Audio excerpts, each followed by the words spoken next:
এরে আমার কলিজার যুবক, যত কথাই বলি না কেন, মা বাবা সন্তানের ধমক দেয় শত্রু, এই জন্য নাকি ভালোবাসার কারণে। ডাক্তার রোগীর অপারেশন করে, ছুরি চালায়, গোশত কাইটা ফালায়, এটা কি দুশ্মনী না ভালো করতে চায়? আমি আপনাদের সামনে দুই একটা কথা ধমক দিয়ে বলছি ভালোর স্বার্থে, মোহাব্বত নিয়া, দুশ্মনী অন্তরে নাই।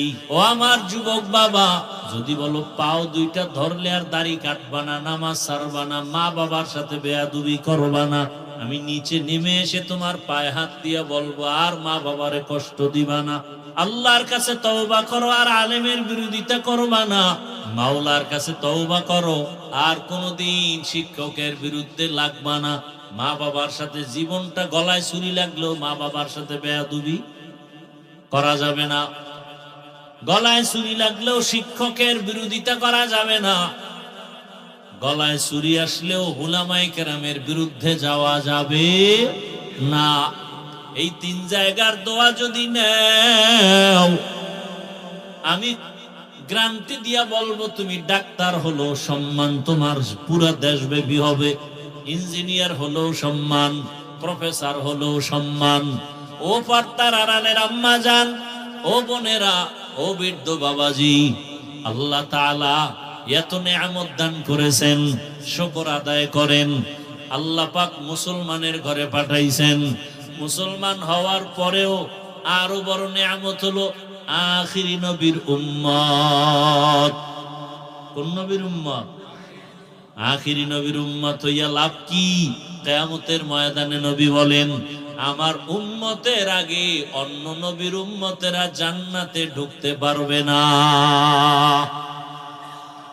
কিয়ামতের ময়দানে নবী উম্মত নিয়ে সবার আগে জান্নাতে ঢুকবেন, ও নবীর উম্মতের দল।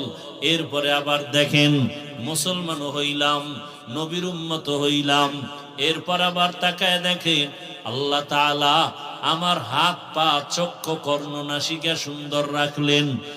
নবীর উম্মতের মধ্যে কত মানুষ দুই চোখের পাওয়ার নাই, নাই? নবীর উম্মত মুসলমান কিন্তু হাত নাই, নবীর উম্মত মুসলমান পা নাই, নাই? আল্লাহ আপনার হাত রাখলেন, চোখ রাখলেন, পা রাখলেন, ভালো নেয়ামতের শুকর আদায় করেন। ও সন্তান, তোমার মা তোমার জন্য বড় নেয়ামত, তোমার বাবা তোমার জন্য বড় নেয়ামত। ও বাপ সন্তানেরা, ভালো করে নেয়ামতের শুকর আদায় করো, দোয়া নাও। এরে আল্লাহর বান্দা, একজন মা বাবার জন্য একটা আদর্শ নেককার সন্তান বড় নেয়ামত। মুসল্লিদের জন্য ভালো একজন ইমাম বড় নেয়ামত। এলাকাবাসীর জন্য একজন ভালো ন্যায়পরায়ণ মিম্বর বড় নেয়ামত। ইউনিয়নবাসীর জন্য একজন ন্যায়পরায়ণ আদেল চেয়ারম্যান বড় নেয়ামত। একজন নেককার পরহেজগার এমপি বড় নেয়ামত। গোটা দেশবাসীর জন্য একজন ইনসাফগার বাদশা বড় নেয়ামত।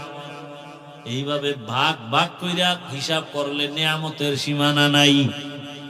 এরপরে আল্লাহ আমাকে আপনাকে বাঁচায় রাখার জন্য সব দিলেন, সূর্যের আলো, চাঁদের আলো, আপনার আমার জন্য নাকি ওটা আল্লাহর জন্য?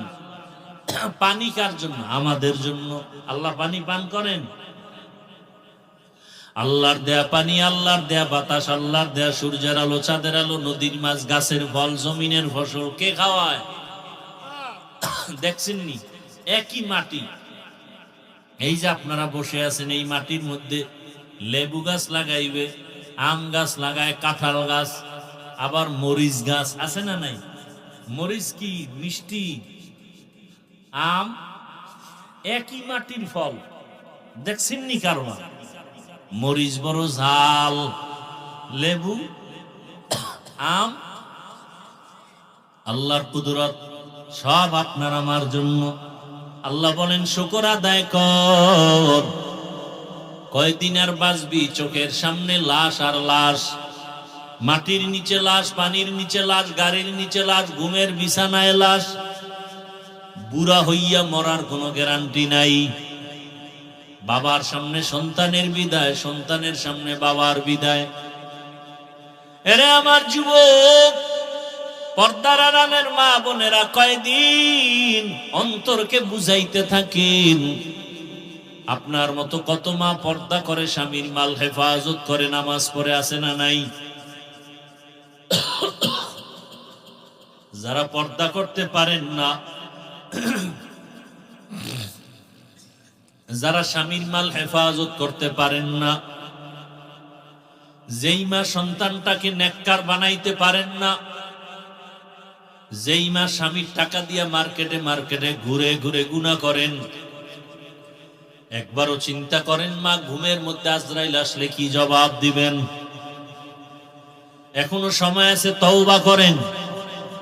স্বামীর মাল আর নষ্ট করবেন না, নামাজ ছাড়বেন না, বেপরদায় চলবেন না, সন্তানটাকে আদর্শবান নামাজি ডাক্তার বানাবেন। সন্তানকে যদি কোরআন তেলাওয়াত শিখায় ডাক্তার বানায় যান, একদিন দোয়া করবে, আমার মা ভালো ছিল এই জন্য আমি কোরআন শিখছি, আমার মা বাবার আদর্শের কারণে আমি আজকে ভালো ইঞ্জিনিয়ার হয়েছি, ইঞ্জিনিয়ার হইয়াও নামাজ ছাড়ি না। আর্মির চাকরি করে নামাজ পড়ে, র্যাবের চাকরি করে নামাজ ছাড়ে না, পুলিশের চাকরি করিয়াও নামাজ ছাড়ে না, কোটি টাকার ব্যবসা করিয়াও নামাজ ছাড়ে না। ও যুবক বাবা, তুমি কেন নামাজ পড়তে পারো না? জীবনের শখ মিটায়, গুনাহ তো কম করো নাই। এই বয়সে কত বেপরদার আড্ডা দিলা, মোবাইলে গুনাহ করলা, নামাজ ছাড়লা, মা বাবার সাথে বেয়াদবি, শিক্ষকের সাথে বেয়াদবি, উলামায়ে কেরামের সাথে বেয়াদবি। এখনো যদি মরণের চিন্তা করো, তওবা করে নাও। উলামায়ে কেরামের দোয়া নিয়ে চলবো, শিক্ষকের দোয়া নিয়ে, নবীজির আদর্শ মেনে চলবো। বৃদ্ধ বাবাজিরাও তওবা করেন। আল্লাহ পাক বলেন, লা ইন শাকারতুম লা আযীদান্নাকুম,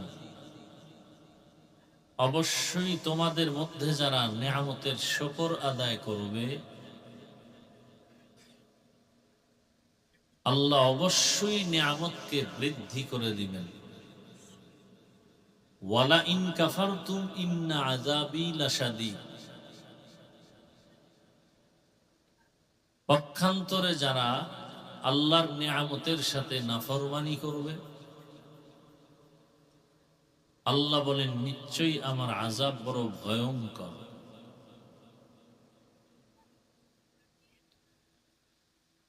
আল্লাহর রাসূল হাদিসে পাকে বলেন, মান লাম ইয়াশকুরিল্লাহ লাম ইয়াশকুরিন নাস,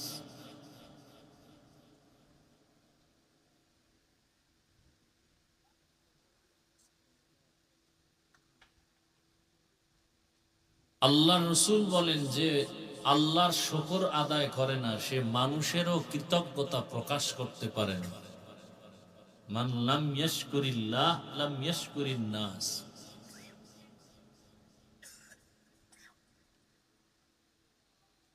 আয়াত এবং হাদিসের তরজমার আলোকে আলোচনার বিষয়বস্তু হলো আল্লাহর নিয়ামতের শুকর আদায় করা সম্পর্কে।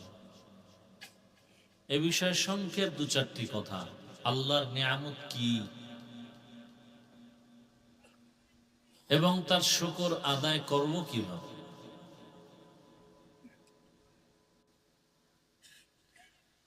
এক আয়াতে আল্লাহ পাক বলেন, ওয়া ইন তাউদ্দু নি'মাতাল্লাহি লা তুহসুহা,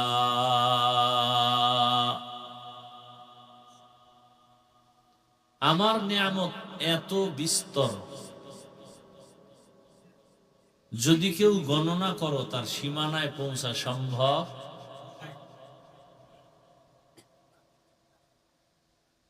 পারস্যের কবি, কবিকুল সম্রাট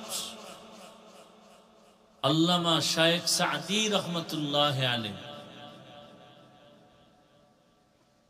তিনি ফার্সি ভাষায় কবিতা আবৃত্তি করেছেন। আল্লাহর নিয়ামতের শুকর, একটা নিয়ামতের শুকর আদায়ের জন্য যদি কেউ সিজদায় পড়ে যায় বিনয়ের সাথে আল্লাহর কুদরতি কদমে, আর এই এক সিজদায় কিয়ামত কায়েম হয়। কিয়ামত হবে ঠিক, শুকর আদায় শেষ তা কিয়ামত গর্বগুয়াম জি কালাম সদ কিয়ামত বগুজরো দিনা তমাম। শুকর নিয়ামত नेमत तफजुकुना तो कुफ्र नेमत अज़कफत बेरुकुना।